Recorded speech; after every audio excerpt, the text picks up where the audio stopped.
बुलेटिनच्या सुरुवातीलाच बातमी निवडणुकांसंदर्भातली आहे। भाजप शिवसेना जागा वाटप चर्चेचं गुऱ्हाळ अजून सुरूच आहे। गेल्या 3 तासांहून अधिक वेळ चर्चा सुरू असल्याची माहिती। 10 ते 15 जागांच्या अदलाबदलीचा गुंता कायम असून ठाकरेंचे नगरसेवक असलेल्या जागांवरून दोनही पक्षांमध्ये वाद सुरू आहे। दोनही पक्षांकडून ठाकरेंच्या शिवसेनेच्या जागा जिंकण्याचा सध्या दावा आहे। अंतिम निर्णय मुख्यमंत्री देवेंद्र फडणवीस आणि उपमुख्यमंत्री एकनाथ शिंदे घेणार असल्याची माहिती। या संदर्भात सविस्तर माहिती जाणून घेऊयात। आपले प्रतिनिधी चेतन ननावरे आपल्या सोबत जोडले जात आहेत। चेतन, काय सविस्तर माहिती? गेले 2 ते 3 तास बैठक अजूनही सुरूच आहे। नेमकी काय चर्चा सुरू आहे बैठकीत?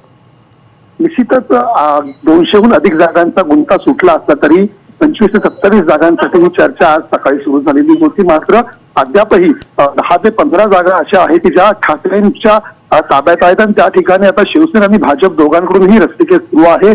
शिवसेनेचं म्हणणं आहे की आता सध्या परिस्थितीमध्ये त्या ठिकाणचा सक्षम उमेदवार आहे तो आमच्या पक्षात आल्यामुळे ही जागा आम्ही लढवावी। तर भाजपचं म्हणणं आहे की गेल्या निवडणुकीमध्ये निसटत्या संख्येने कुठेतरी मतांमुळे या ठिकाणी पराभव झाला होता। मात्र आता विधानसभेच्या निवडणुकीमध्ये या ठिकाणी भाजपच्या ताकद प्रचंड वाढल्याचं दिसून आलेलं होतं। त्यामुळे सर्वेक्षणानुसार ही जागा भाजपच्या कमळ चिन्हावर लढण्यात यावी।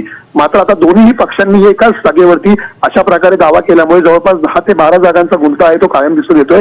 परिणामी या जागांवरती आता शिवसेना भाजप उमेदवारांची अदलाबदल करणार का, आणि हा प्रस्ताव आहे तो अंतिमतः मुख्यमंत्री आणि उपमुख्यमंत्री या दोघांच्या बैठकीमध्ये ठेवला जाईल आणि या दोघांनी नेत्यांकडून काय निर्णय घेतला जातो याकडे सर्वांचं लक्ष असेल। निश्चित। धन्यवाद चेतन, आपण दिलेल्या सविस्तर माहितीसाठी।